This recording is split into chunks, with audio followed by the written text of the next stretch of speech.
afternoon. Can you hear me? Great. My name is Karen Leo Hill. I am honored to serve as the Executive Counselor for District 2, which includes 81 cities and towns, including the great city of Keene and much of western New Hampshire and the Monadnock region.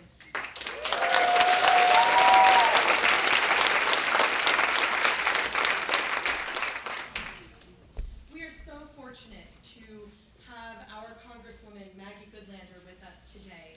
She has obviously a lot to talk about, and it's obvious by the size of the crowd here today that we have a lot to talk about as well.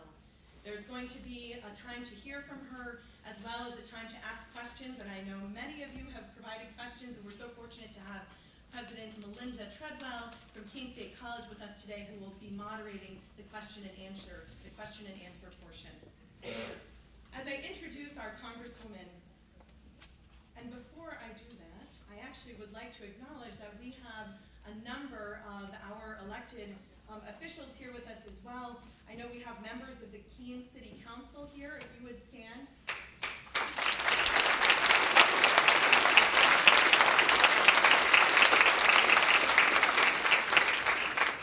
We also have members of the State House of Representatives here, if you would stand.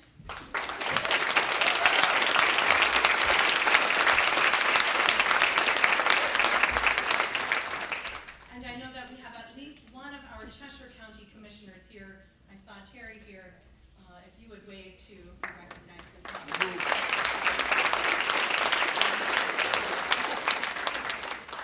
As a 20-year city councilor myself in Lebanon, just up the river, I know how concerned we all are at the local level, at the county level, now as an executive counselor at the state level, how concerned we are about what is happening in Washington, D.C. There is so much uncertainty, and there is a barrage of really upsetting things that are happening on a daily basis.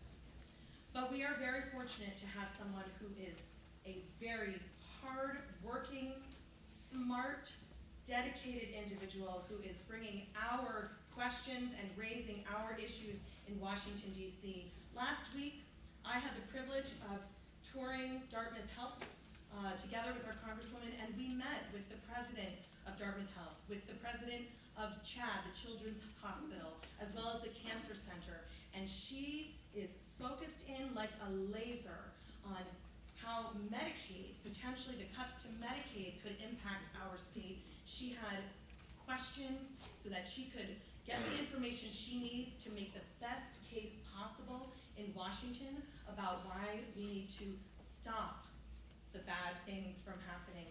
And so I was really struck by getting to spend a little time with her, just how hard she is working and how lucky we are to have her on our side.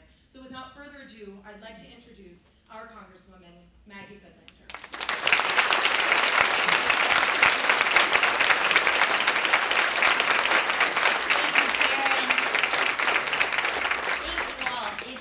Really great to be back in Keene, and on a Friday afternoon, I know you've got a lot of places you could be.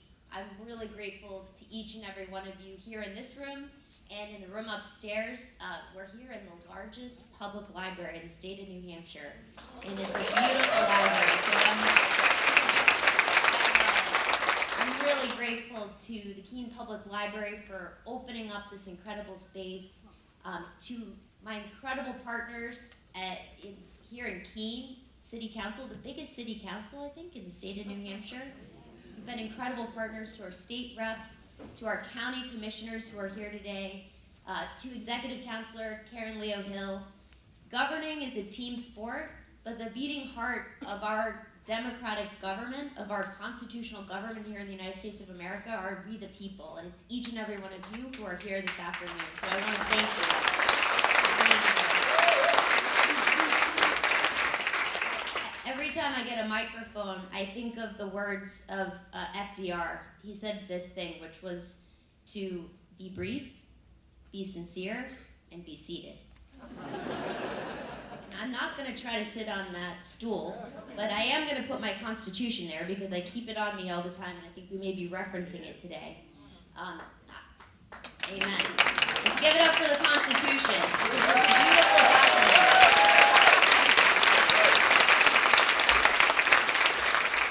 I do want to be brief at the outset because I'm really eager to hear what's on your minds and what's in your hearts, because today is exactly 56 days that I've been on this job.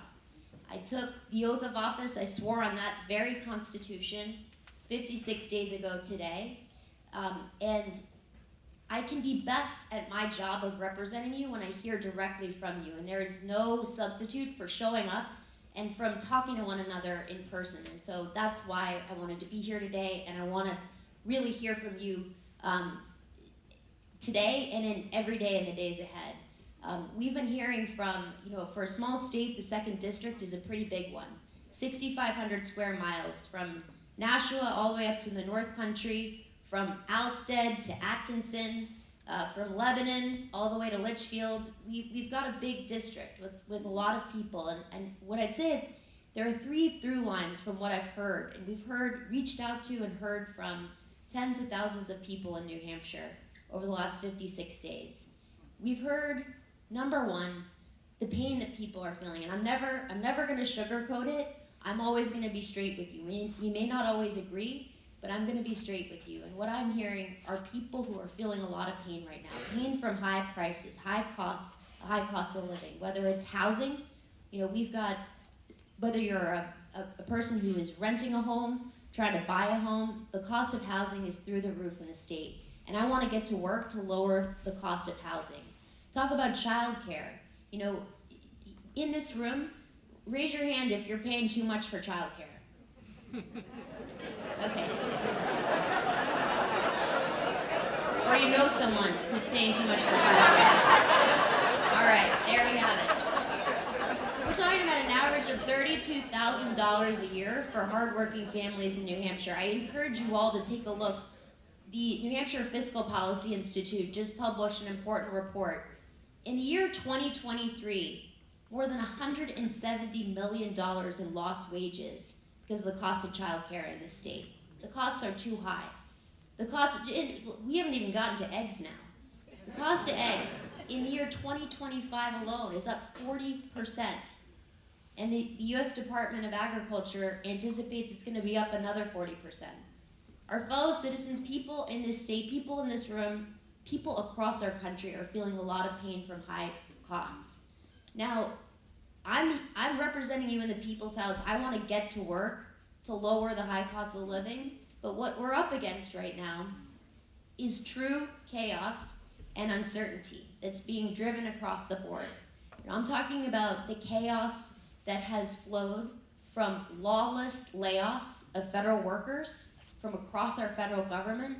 Just before coming here this afternoon, I was in Nashua talking to some extraordinary air traffic controllers, whether it's aviation safety, food safety, water safety. We're talking about our teachers, people who are serving our public, federal workers, have been treated with such indignity and have been put in an impossible situation in so many instances. It's the uncertainty that flows from the weaponization of federal funding. And I see that across the board. We've seen that from really over the last month, every single day in different ways. Now, one thing that we can be very certain about is that appropriations laws are law. Period, full stop. This is a proposition that has been called into question by some of my colleagues. These are laws that Congress writes and a president has signed. And I am here to tell you that I will be fighting for every single dollar that has been promised to the state of New Hampshire, and I'm going to fight to make sure that those dollars flow to our communities. Because we're talking about,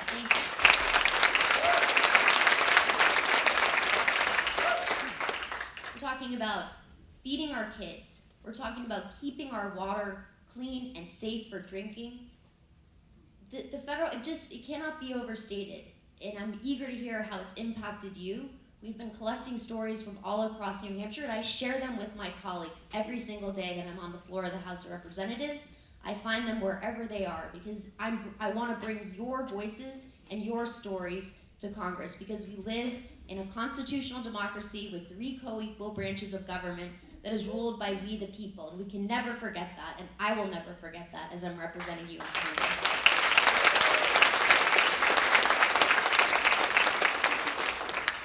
I want to say too that one of the through lines, in addition to the high cost of living and the uncertainty that people are feeling, there's a lot of talk about corruption, and we've got to keep talking about it.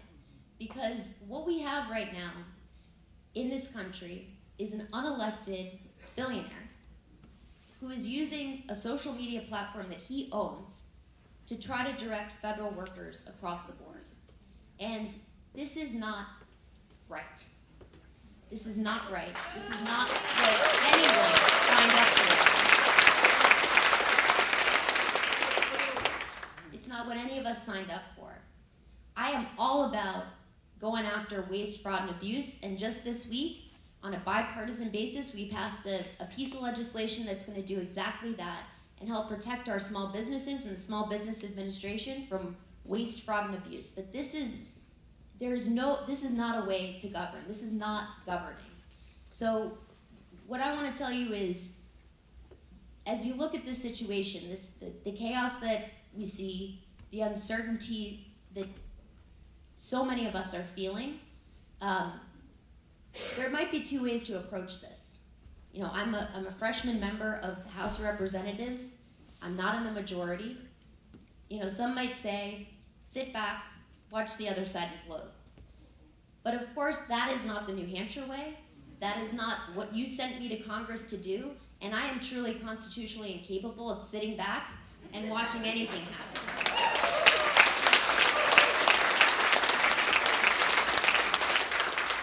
I am waking up every single day and using every single tool at my disposal to fight for you and to deliver for you. And that is the sacred oath that I took 56 days ago. It's the honor of my lifetime to represent you in Congress, and I want you to know I'm fighting with everything I've got every single day to deliver for you and to deliver for this country. So I look forward to your questions. I want to pass it along to you, and I want to thank Keene State College for helping us bring this event together, and for all the amazing work you do, and to the great president of Keene State College, President Treadwell, to help us moderate this. Thank you, Representative Goodlander. It is such a privilege to be here. You want me to switch? Switch. Is this the one that they said? Can you hear me? Okay. Is it good? You can hear me. Okay. No, you can't hear me. Hold on. She's turning it up. We'll keep trying. We're going to get feedback is what's going to happen. Okay, so let me get over here so that we'll start, and then, where did she go? Oh.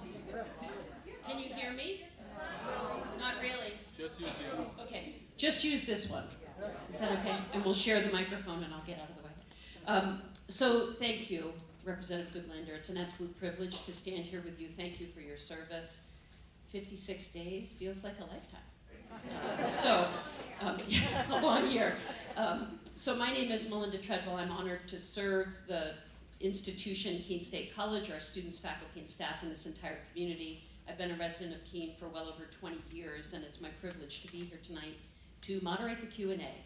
So let me go over some rules, just to give you a sense. We have a really wonderfully open and equal way that we're going to ask anyone who entered the room. You received a ticket, and there was a stub on one half that you kept, and there's a stub that I have all of the stubs in this basket. And so I'm going to draw out 5 questions to start. If I call your number, if you could come to the microphone in the center of the room. And as Representative Goodlander has shared with us, what we would really enjoy is a conversation. And so as you come to the microphone, if you could share your name, where you're from, and why you chose to take time today to come here. Why did you choose to come to join us this afternoon? And we'll go through those questions. I'll call 5 at a time, and then we'll see how long we can go with this. Does that sound okay? So thank you, and let me begin by reading the first 5. This is to give everyone an opportunity to get to the microphone. So the numbers, I believe, all begin with 873, so I won't keep repeating those. So the first number is 069. This feels a bit like we're playing bingo or some sort of graphic. Number 1 enterprise for our students. They love bingo, so I get to call bingo often. 025. And if you don't put your hand up or pop up, I'm going to keep reading. So 069, 025. What I didn't think about was people who are upstairs who might have drawn those numbers. You have a microphone upstairs as well. They'll come down, okay. Are there 2 people coming down the stairs? Okay. 022. Yes. 022. I'm going to read a few more numbers as we come up. 003. Sorry. 111. Great. If you can make your way up and queue up in the line. 032. 032. 072. There we go. So we'll start there. Representative Goodlander. So much. So much.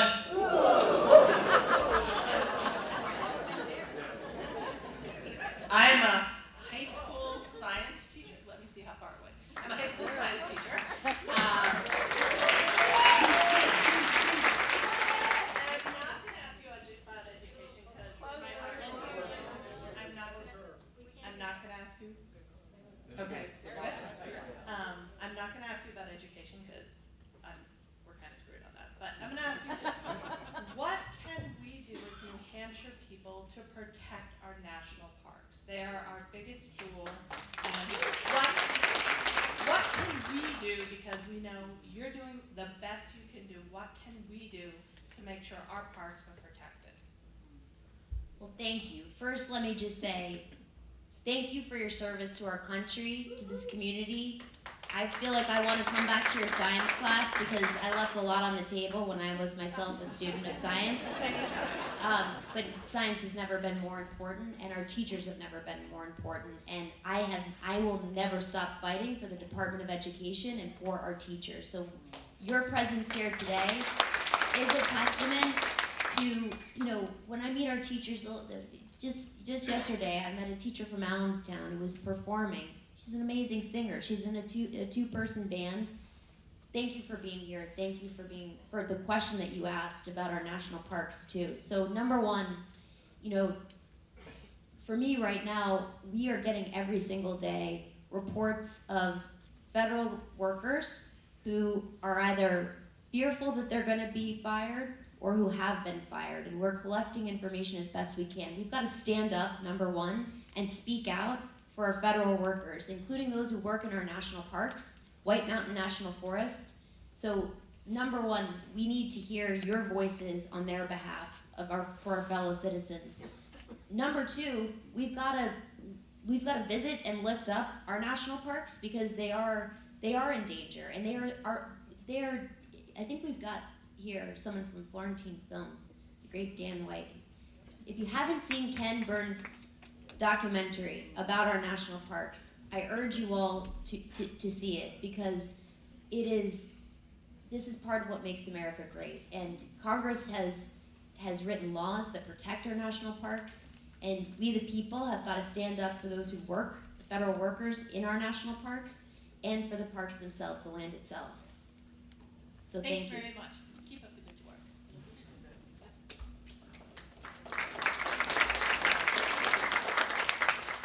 I'm Annie Johnson. I'm from Alstead. I'm retired, mostly from human services. So I never made a lot of money, but now I'm on Medicare and Social Security, and I'm praying every month that I'm going to get paid my Social Security income because it's my only income right now. Just been diagnosed with a heart condition. I don't know if my heart can take what's going on in Washington right now. It's pretty scary, and I think I'm probably not alone in being nervous about getting paid our Social Security every month.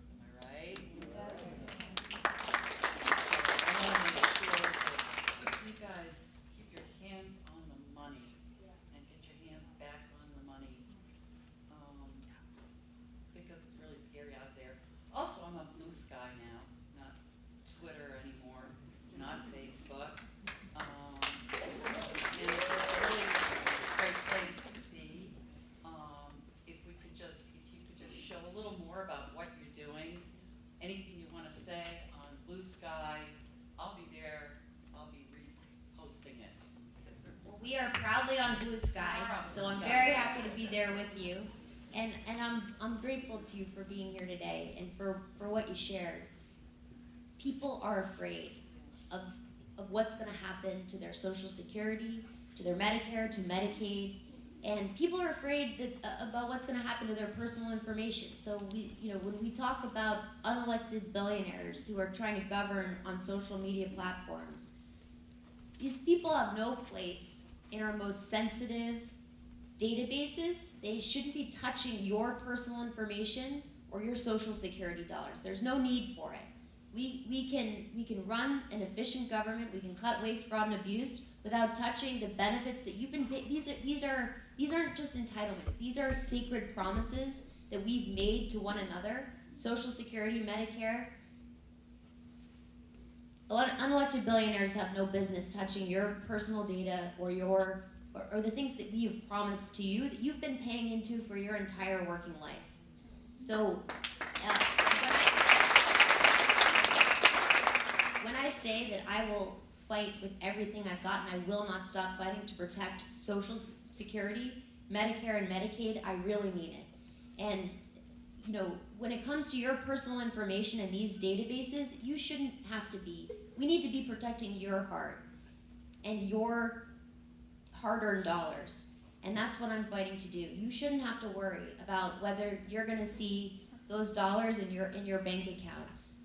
There are gaps in federal law when it comes to who should be accessing this information, and I'm working really hard to fill them. These are basic common sense solutions to try to solve for this unprecedented but really problematic situation we find ourselves in, where people who are unelected but who have been put in positions of power are not subject to the same kind of rules and restrictions as other government employees, and we're working hard to fill those gaps. I think these are common sense solutions, and I'm not going to stop trying to persuade my colleagues on the other side of the aisle. These should be bipartisan ideas to protect your information and to give you peace of mind, which you truly deserve. I also volunteer for Friendly Meals up in Alstead, which is a really important piece of our culture up there. We cover 6 cities and towns there. So Well, I want to come out and visit you and see the great work you're doing. Tuesday and Thursday mornings. I'll be there. Hi, yes, my name's Robert Grohl. I'm a professor at Brown University where I study climate change. You're from Alstead too, right? Did you Yes, spend I'm summer from in Alstead, Alstead? yes, It's good yes, to see you yeah. again. Yes. So here's my question. Right now, basically, the Democrats have no leverage. And we know both the appropriations for the federal government is going to expire, I believe, March 14th. And we're going to run up against the credit limit, which means we have to increase the debt limit. And more, everybody says, you probably know, is that the Republicans are going to need to come to Democrats to pass both an appropriations bill to not shut down the government and an increase in the debt limit to be able to continue borrowing. How are the Democrats going to use those two leverage points to force the Trump administration to actually obey the law?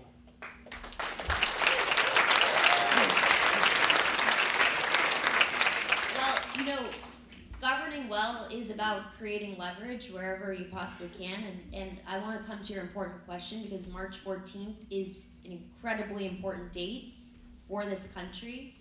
We saw what happened this week in the House of Representatives with the budget resolution that was a bipartisan group.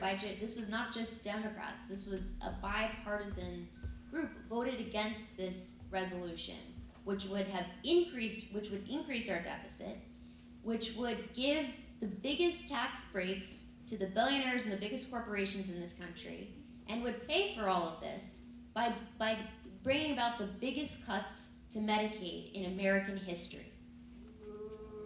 Ooh is right. No one ran on this, no one voted for this to happen. The biggest cuts in American history, $880 billion in this budget resolution. Now, we have a system of government that still has 3 co-equal branches, and within the first branch, Article 1, we've got 2 houses of Congress. So this budget resolution, which is an important part of the process of the federal budget, is now with the Senate. And we've already seen Republican senators, and no one should ever bet on making progress in the United States Senate. I'm now a total partisan for the People's House, I'll just say. The number 1 branch created, the very first created under our Constitution, the one closest to the people.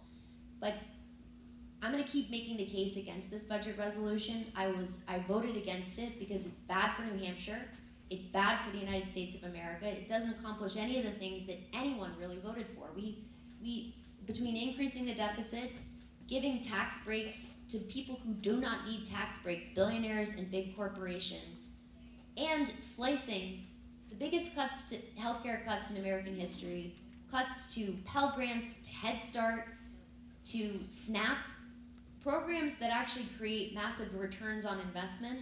I'm gonna fight to protect those things. Now, about creating leverage. This budget resolution was rejected on a bipartisan basis. On a bipartisan basis, we voted against it in the House of Representatives, and we'll see what happens in the Senate. We gotta keep lifting up our voices and explaining why this path is not a path that anyone should wanna walk down. And we've gotta keep making that case. We've gotta keep building leverage wherever we possibly can. I just wanna share one story because I hope you'll all know I hope we'll have an office in Keene at some point soon. We have a very limited, thank you. But in the meantime, Mayor Khan, who couldn't be here today, has invited us to have office hours, to have a presence in City Hall. We hope to have a presence here in the most beautiful and the biggest public library in the state of New Hampshire, right here. But we also have offices in Concord, in Nashua, in Littleton, and in the Cannon House office building in the House of Representatives. Now, creating leverage in ways big and small. It's a lottery system. I just want to share this with you because this is your office in the Cannon House office building. We had a lottery system to pick our offices in the House of Representatives. And I picked number 10, which was pretty good. I wasn't actually prepared to be so lucky. So I ran all around. I was there with my mom, Betty, who's here this afternoon. We ran all around to try to find it. It's a timed exercise. You have to be in a particular room in the Capitol. It's a 5 minutes on the clock situation.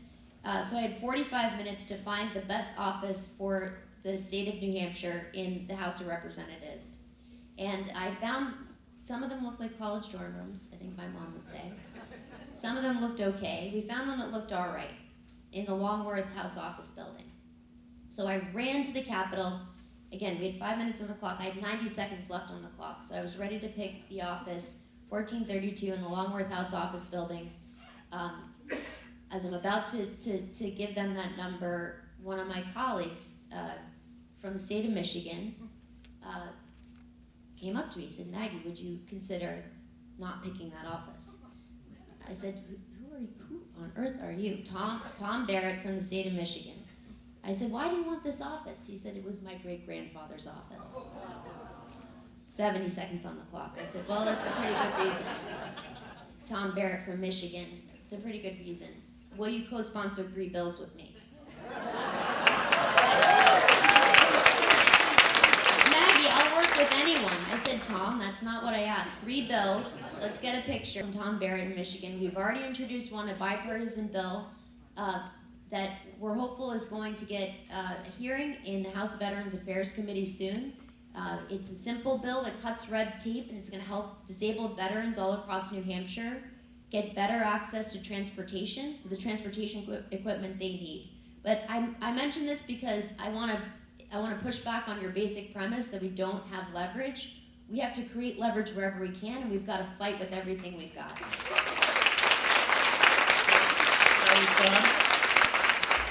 It seems to me, though, that in the meantime, while we're building leverage, the government is being shredded. Shredded. I had President Noah they're out of a job. You know, we're not participating in the Intergovernmental Panel on Climate Change research project. It's just being shredded now. It seems to me that, you know, that the Republicans are going to come over to the Democrats and say, we want your votes to raise the debt limit. We want your votes to, you know, pass this budget and keep the government open. And we say, okay, fine. Here's what we want. And this is what I was looking for. Shut down DOGE. Just shut it down. Shut down. Make Elon Musk go back, go away. Restore USAID exactly the way it was.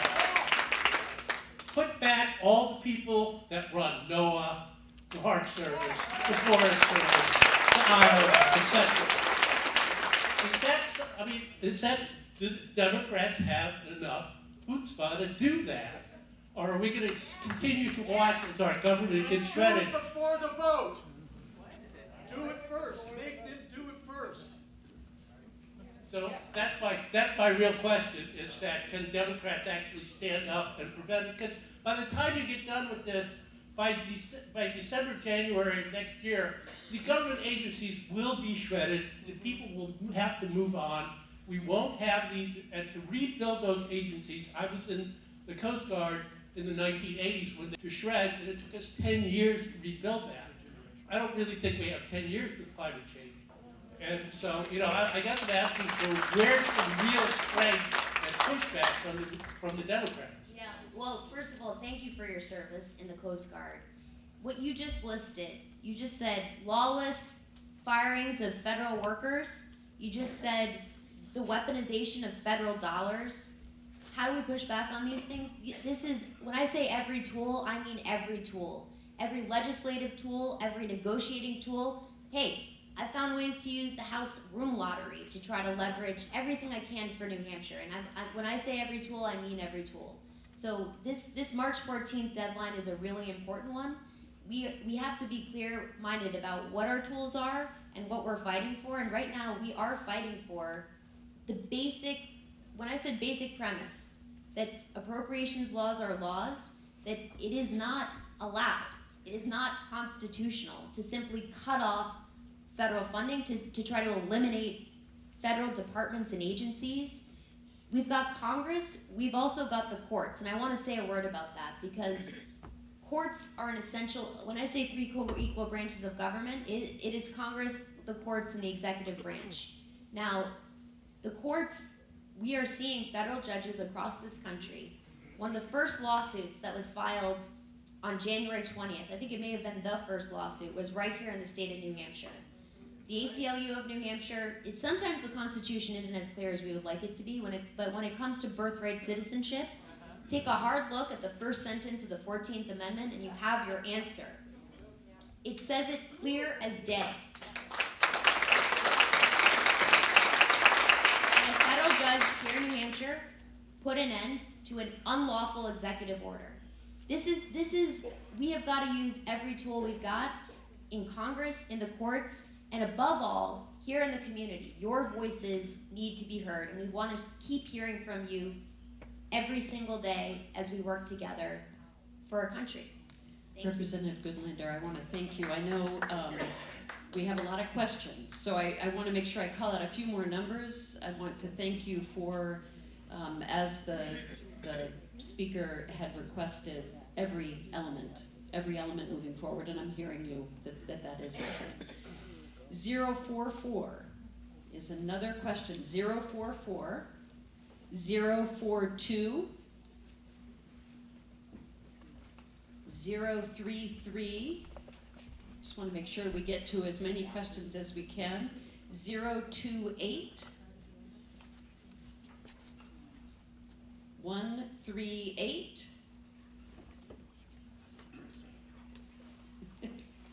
Sorry.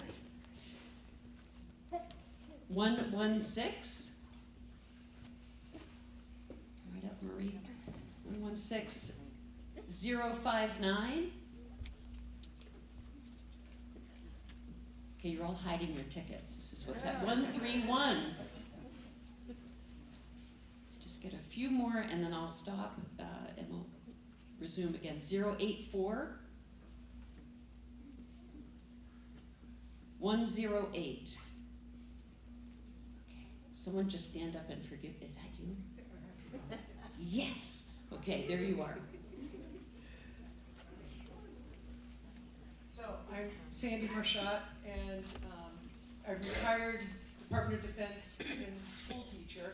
So I appreciate the school question, but I had so many other questions. But that last gentleman hit most of them on the head. So I guess my only question would be, what can we do, the people that are in this room? Because I don't think we can wait 2 years. I mean, I thought we could wait 2 years. We're not. And I'm just gonna sit or Well, thank you for your service, for being here for that question. Because what I want to say, your presence here today, I'm so grateful for it. We have so much expertise in this room. We have so much passion. We have so much heart. And I think we all agree that we cannot wait. Because this is our country. This is our democracy. This is our state. And it's going to take all of us. This is the beautiful thing about New Hampshire. I'm so proud to tell my colleagues in Congress that the state of New Hampshire is the 4th largest legislature in the English-speaking world, which we do. I'm so proud to tell them that New Hampshire is the state that made the nation. We were the 9th state to ratify our Constitution. We are a small state. Every one of us in this room loves it. And we need everyone in this room and across our state to come together and to stand up and to be part of this democracy, to be part of this experiment. And I say experiment because it is an experiment. We are rooted, this whole idea of America is rooted in truths that we call self-evident, but they are not self-executing. They depend on all of us. So one simple but concrete thing that I would encourage you all to do is to sign up, to stay in touch, to share your story, to share your passion and your expertise, and to tell, and when I say expertise, you come from a background where you really understand. I'm so proud to serve on the House Armed Services Committee.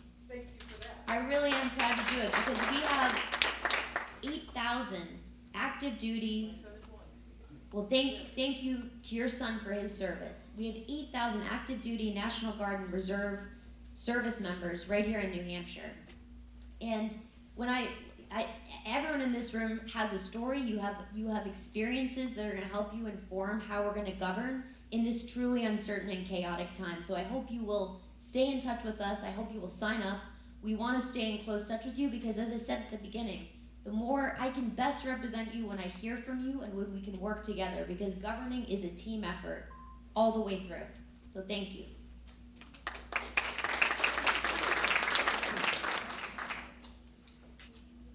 I'm getting this right here. I'm going to follow up on the gentleman from Alstead as well. What's your name? Oh, I'm sorry. Vince Ferlini, taught at Keene State College for 29 years, mathematician.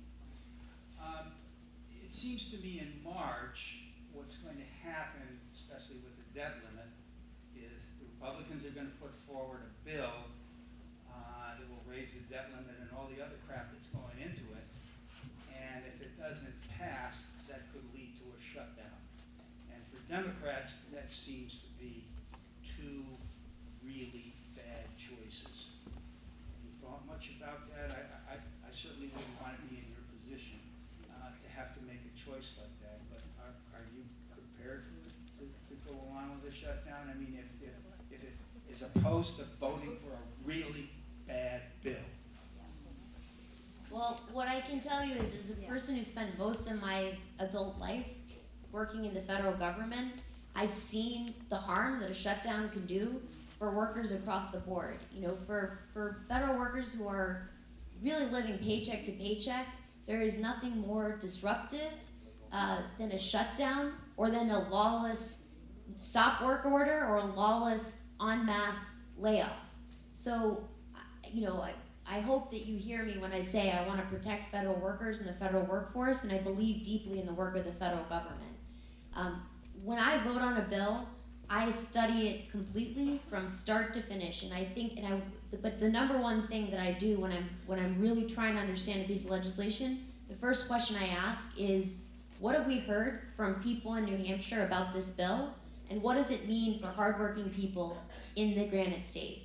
And that is my North Star. That is the first question I'm going to ask, and it's what I'm going to look to in every single day between now and March 14th and every day thereafter as I'm voting on your behalf and representing you in the People's House.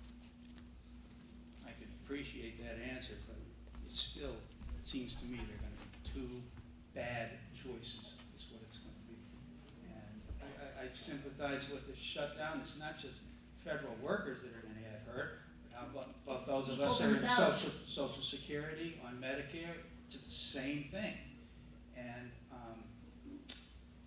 it's a devil's bargain. I don't know. You know, this job is full of difficult choices, but what I want you to know is that the thing that I will think about every single day is what this means for you, what this means for hardworking people in New Hampshire. And let's continue the conversation as we see how this turns out. You know, this every day on this job, you know, just think about what's happened already this afternoon. We've seen some extraordinary things happen in the Oval Office. Shocking, but somehow unsurprising, but nevertheless shocking. But I'm keeping my eye on the ball, and I want to stay in close conversation with you and everyone here as we go through and what we see what comes up for a vote. Thank you. My name is Marie Duggan. I teach at Keene State College. I'm an economist and the mother of 2 children, single mother of 2 children. So first of all, I want to really thank you for calling us together like this. I think that's a very powerful thing to do, and there's really only a few paid members of the government in our state, and you are one of them. And I get so many requests to donate money, and I'm a bit of a sucker, but I frankly think that donating money isn't going to work at all because Peter Thiel and Elon Musk have way more money than we will, so we have to find other ways to fight back. You know, I've lived in Mexico at times and people have nothing and they find ways to fight back, and we can too, but we have to learn to look a little bit to each other and not just to institutions. And but I want to thank you for coming out, and because it makes me feel like there's hope, because you want to listen to us, and you do have a fighting spirit. You're not like James Carville who says, "Oh, we'll vote to anything, it'll work out." I was like, you know, if that's the Democratic Party's perspective, then we need a new party, because that isn't what I want to do.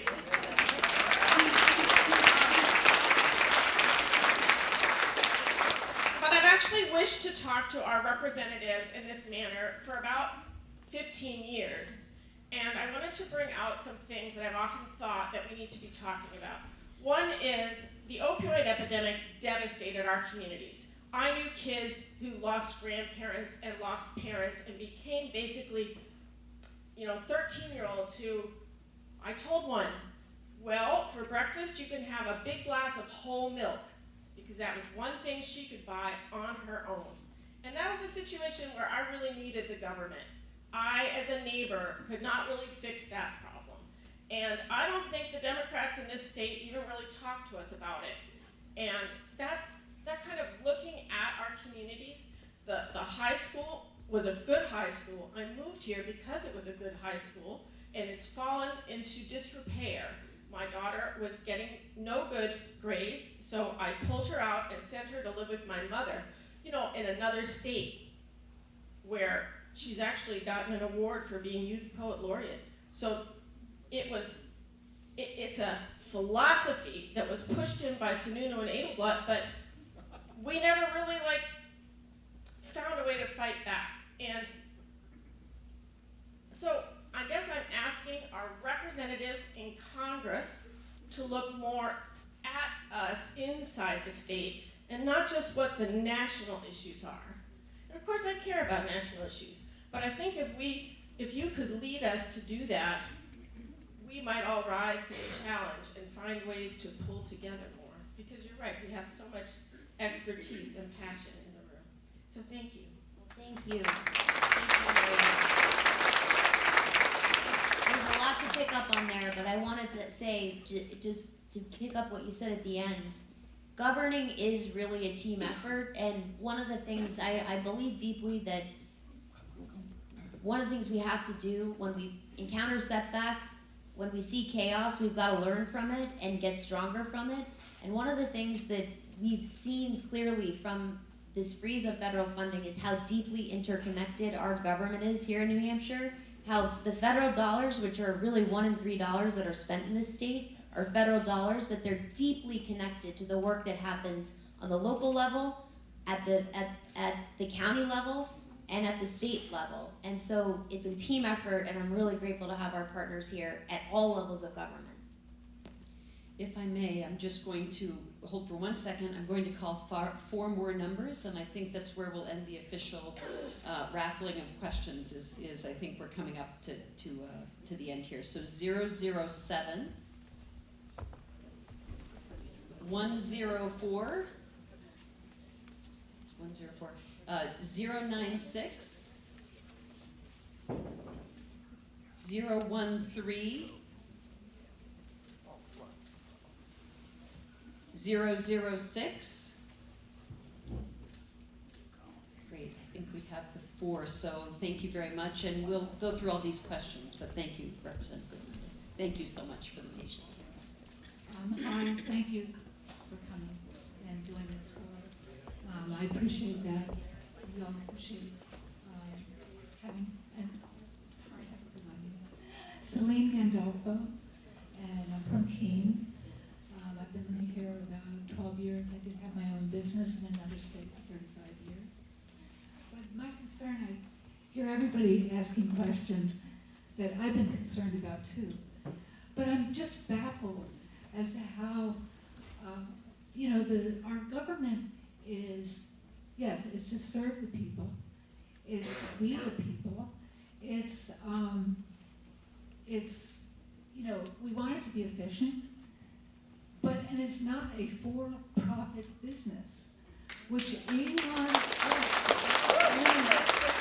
I cannot understand how this keeps going on when Congress has been almost impotent, really rendered impotent because of Trump and this whole thing going on. And I know the Republicans have the power, and I'm not speaking as a Republican or Democrat.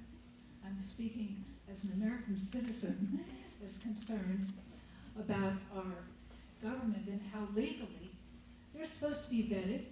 All of his Doge team, whoever they are, there's no transparency of who they are, what they're doing, and all of this stuff. It's really, really concerning. It's almost become like a coup of all of this thing. It just keeps happening.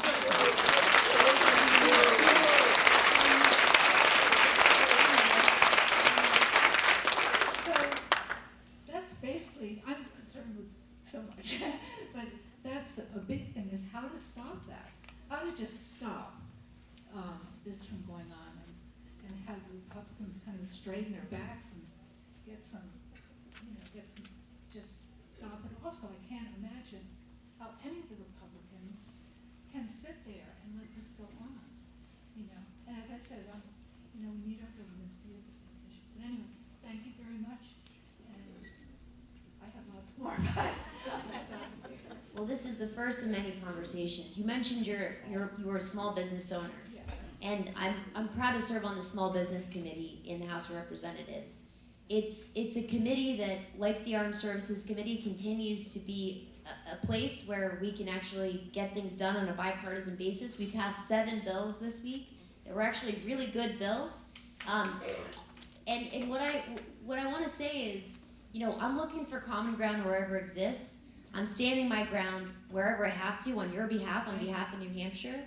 And when we talk about unelected billionaires, big business, big tech takeover of the federal government, where you started is, there is a really big difference between a public good and the public trust and private business. Now, in New Hampshire and in this country, small businesses are the beating heart of our economy. And what I'm trying to do, they really are, and I want to give it up for small businesses, because small business owners, which are 99% of businesses in New Hampshire, more than 305,000 people in this state are small business employees. They're facing so much uncertainty right now. And it's not just the threat of a trade war and tariffs, which are crippling to small businesses that are trying to operate. They need certainty now more than ever before. But it's because when we look at our economy, it's become more consolidated across the board. And nowhere is that more apparent than in the industry of big tech. And there has got to be, we have got to police the boundaries between the public and the private in this country. Because positions of public trust should have safeguards so that the public can understand the limitations. And so we've seen loopholes, I mentioned at the beginning. I'm helping to lead legislation that would close some of those loopholes that are truly being abused right now by Elon Musk and his team. And once again, I'm all for efficiency and finding it wherever it exists, but Congress, above all, is the place, the institution, the House of Representatives is closest to the people, and we should be in the business of legislating, and that's exactly what we did this week. Thank you very much.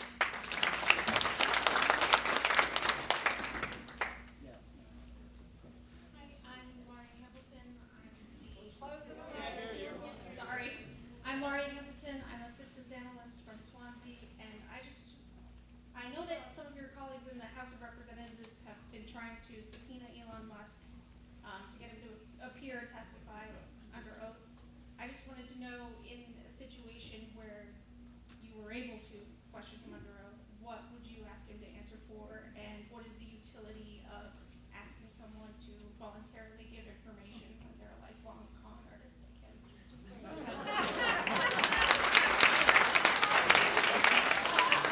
What I'm learning in Congress is that sometimes public hearings can be more performance than substance, but sometimes they can be about substance and performance all at once. You ask a great question. The questions that I would want to ask Elon Musk really have to do with the conflicts of interest that are so apparent.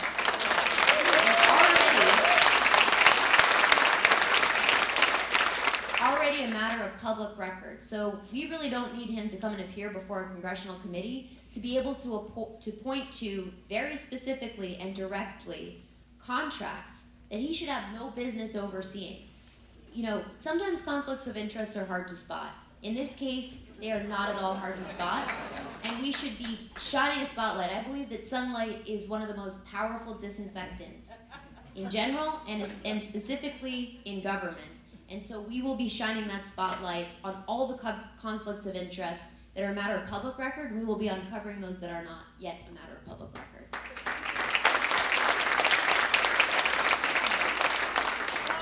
Hi, Maggie.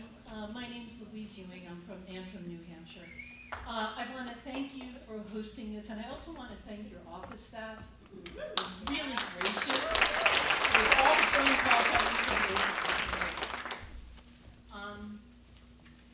So on a slightly different note, read it. There is a leaked plan that the federal prison system might turn the federal prison up in Berlin into a detention center for immigrants who are facing civil, not criminal charges. And this location will make it difficult for them to access legal services and to connect with their families. And so what is your stance on this, and the stance of the New Hampshire delegation on ICE having a detention center in New Hampshire? Well, thank you. Thank you, first of all. I do want to say, we have an amazing team. We're a small but mighty team, and we have our Director of Constituent Services here, Dawn Pollinger, who I hope you all had a chance to meet.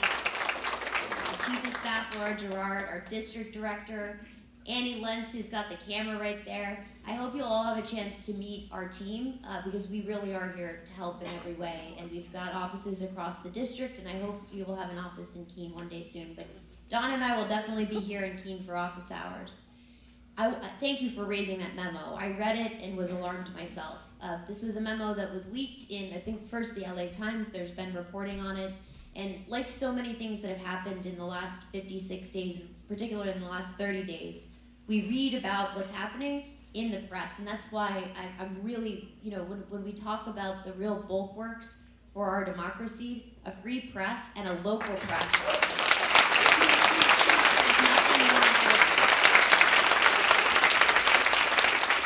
So I've spent much more time talking to the Keene Sentinel and to local television stations around the district than anywhere else, because they are doing the work of democracy by reporting and by being trusted sources at a time when there is so much disinformation and there's so much distrust, much of it well placed, in social media platforms that have gone awry.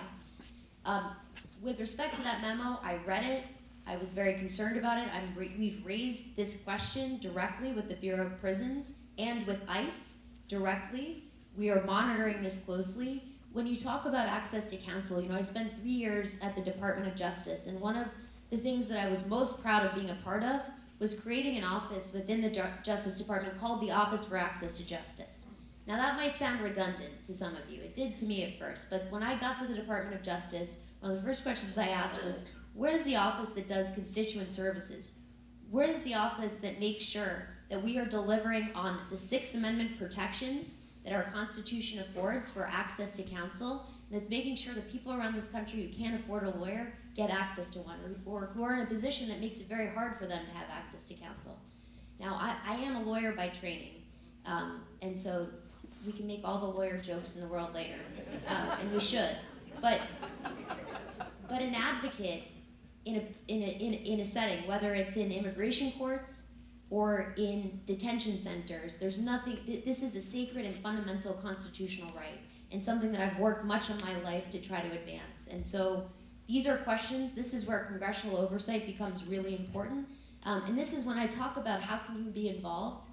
We really do need lawyers now. And I say that I don't say that lightly. We need lawyers who are going to help our fellow citizens know their rights, to be represented in courts, and to help us chart a path forward at a time when constitutional protections and the rule of law itself are under enormous strain.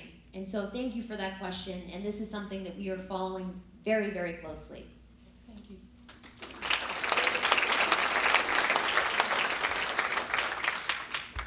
Hi, Maggie.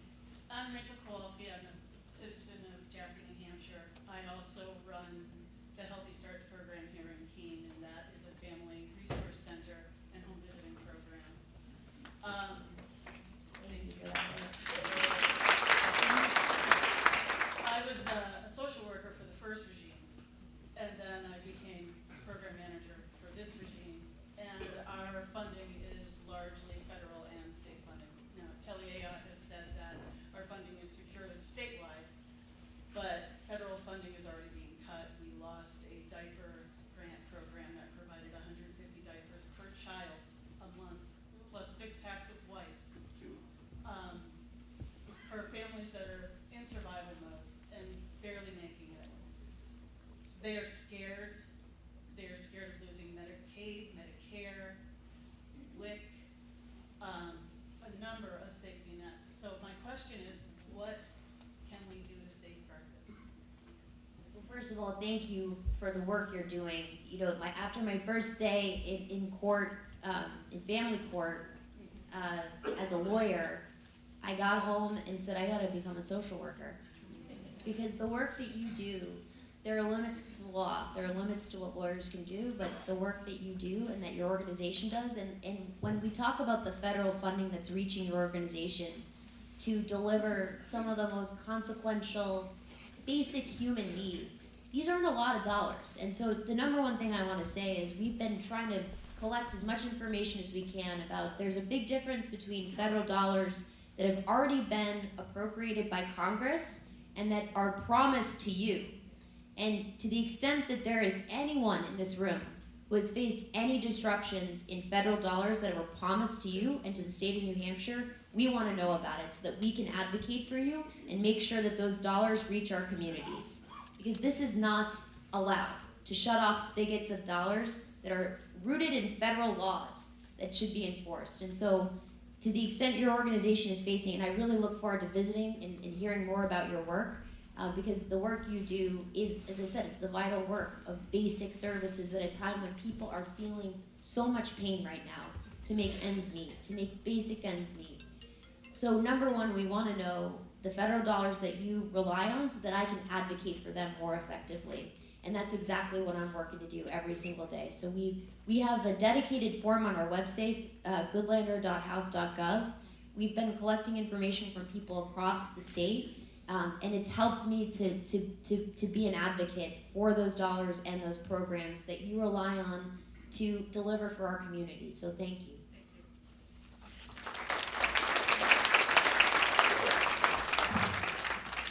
Hi, Representative Goodlander. Thank you for being here today. My name is Michelle Trombley, and I'm from this community. I live here now with my young child. I actually live with my parents. Got a lot of skin in the game on this. Also, I have 25 years as an international humanitarian worker. I've worked for the UN for about half of that, and I still have significant amount of student loans. My whole field of work, my whole career has pretty much just disappeared over the past few days. I've had a lot of friends who work for the federal government. A lot of people have lost work because of this, but there's a lot of other people, not just the federal workers, who have been impacted on this. The accountability to nonprofits, to the UN, to different NGOs, a lot of women, children, communities are facing severe situations right now that have an immediate impact on American security, as well as just the reputation and the dignity of this country. We owe a lot of people a lot of money, and we're not paying up. Not to mention sort of the humanitarian impact, humanitarian role, which is very personal to me as well. That aside, I have a lot of questions and a lot of opinions about that, but I want to talk a little bit, or maybe ask you a little bit, what you and other Democratic leaders are doing to engage young people. I love seeing this community turn out today. I think there's been a few jokes that my white hair is kind of being matched here, but I really think that we've lost so many young people. And I'd really like to know what is going to be done to get more engagement of young people in this country for the Democratic leadership. Thank you. Well, first of all, thank you for your service to our country and really to the world. You know, the United Nations and the work we do, I just want to tell you at the outset that it is still a bipartisan idea that what we do, international aid, what we do, humanitarian assistance, is about our bottom line national security, and it's about our identity, who we are as the United States of America. The world that we want to live in, we want our kids to grow up in, and that we want, it goes to the basic, we're all created equal. It's the fundamental American idea. And so I want to thank you for what you've done, and I want you to know that this is an issue that still unites us as Americans, and I will fight for that unity and for progress. And it is a dark and heartbreaking day to see people who I've known and respected, people I've loved, who have dedicated their lives to our country, who worked at USAID, who have been treated with such indignity, and who were given 15-minute slots to pack up their bags yesterday at the headquarters. This is wrong. This is not America, and this is something that we are pressing in the courts right now, and that we are pressing in Congress. And that's going to be a long path, but it's one we're not going to give up on.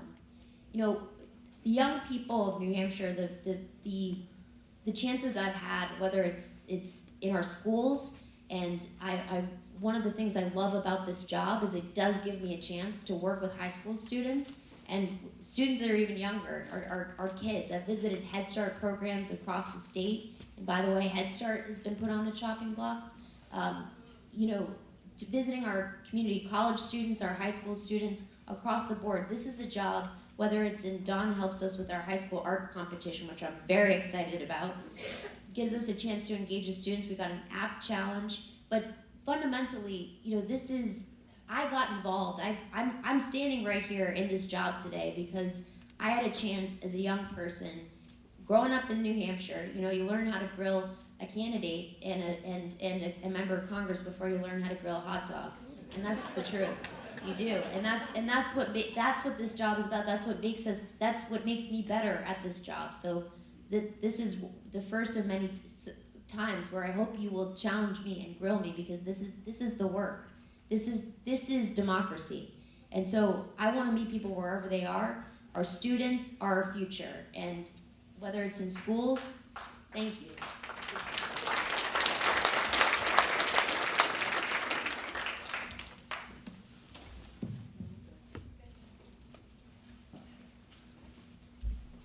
Hi, thank you. Thank you so much for being here. My name is Claudia Deary. This is my husband, John Deary, and I'm going to get emotional because we rely on Medicaid.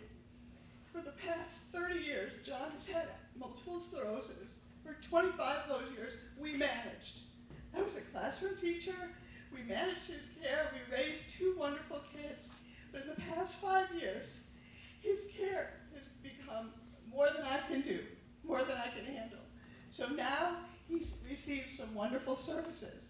He's at the Monadnock Adult Day Program, which I'm inviting you. I don't know, I'm not like in the administration of it, I'm inviting you to visit because I will be there. amazing people. And I feel like I'm here representing all of the people that attend that program, whose families rely on that program. He benefits from that. We also, through Choices for Independence program, which is a Medicaid program, we receive, these people are amazing. It's very hard for me to stay on the stage and not come and hug you right now. I just want you to know that. The Choices for Independence program provides caregiving services. So not only does he get to go to the day program, we have a wonderful caregiver come twice a week to stay with him while I'm working. I had to retire from my classroom teaching job because I needed to be home more with him. But Choices for Independence pays me, not as much as a classroom teacher makes, but pays me a salary to do the caregiving that I would do anyway. These are Medicaid programs.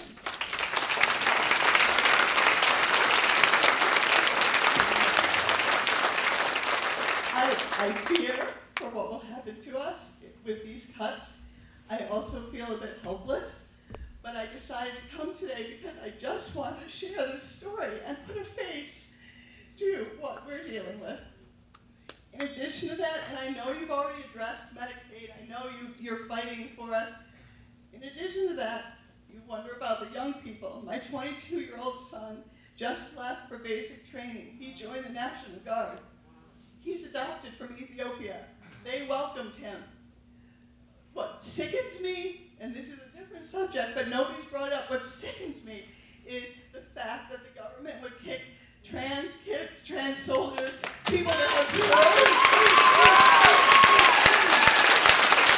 as if they're less than human. People that I don't want to go back, and I feel like, how dare they? So thank you.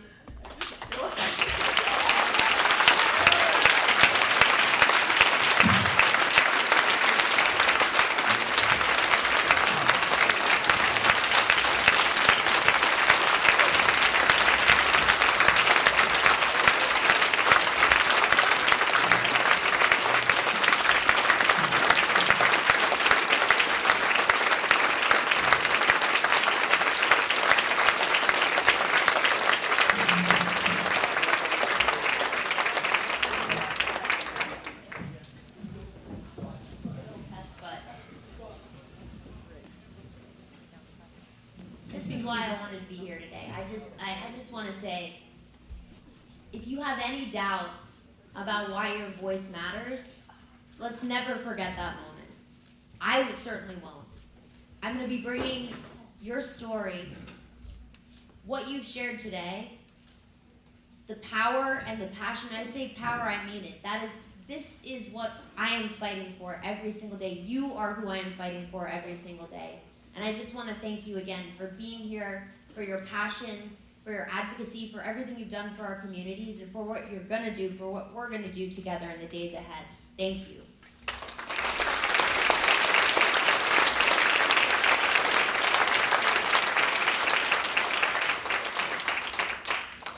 I prefer being down here, but I'll go back up there if that's what I'm doing. I think we have one more question. Hard act to follow. I wear the mask because I don't want to take home flu and other bugs to my husband who's immune suppressed. But my question is a whole other subject. I think everyone in this room does not need to be told that climate change is enormously important to all of us. Tell us how you are working with and can work with people who are not convinced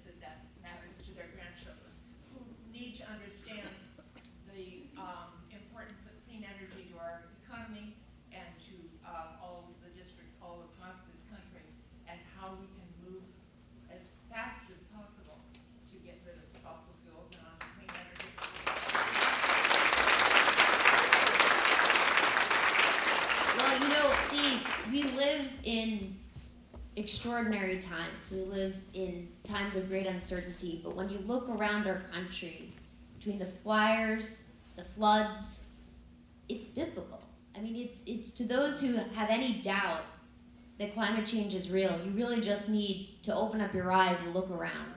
And one of the first things I did in Congress was to find and I'm pleased to report that there still is a strong bipartisan climate caucus in the House of Representatives, and it's been made even stronger because it's a bipartisan one, and I'm recruiting Republicans to join that caucus because at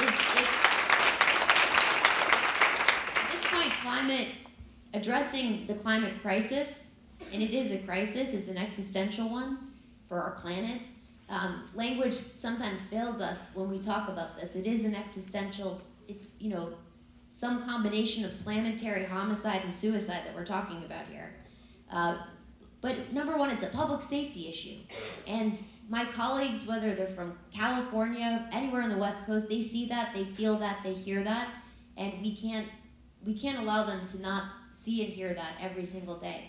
It's also about jobs, and this is where, you know, one of the really devastating impacts of the first few days of this new administration was to try to put a stop to the federal dollars that have flowed to New Hampshire and to communities across the country from the Inflation Reduction Act, which was the most significant piece of climate legislation that the world has ever seen.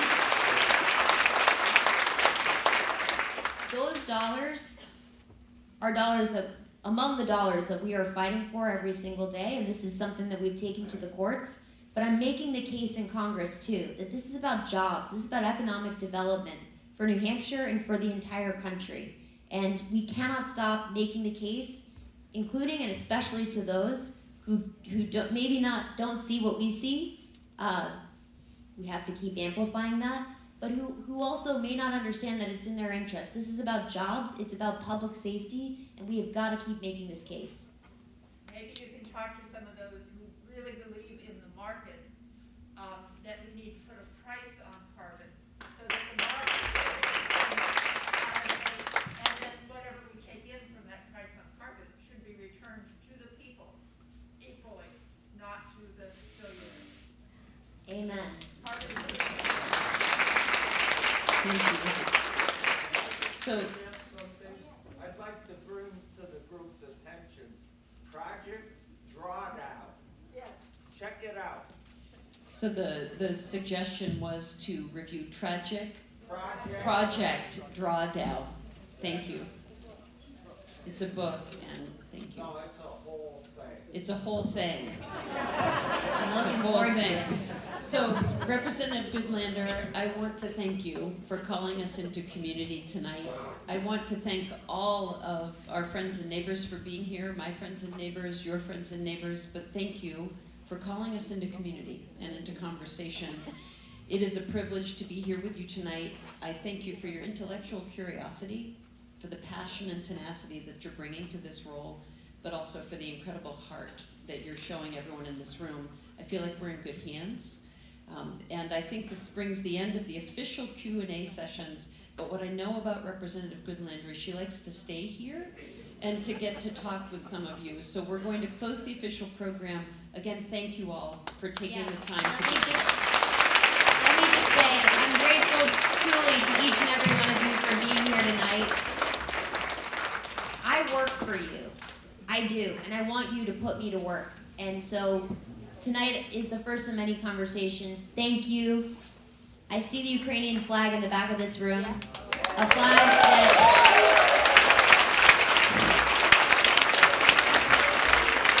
in the Live Free or Die state, it is only appropriate. Thank you all.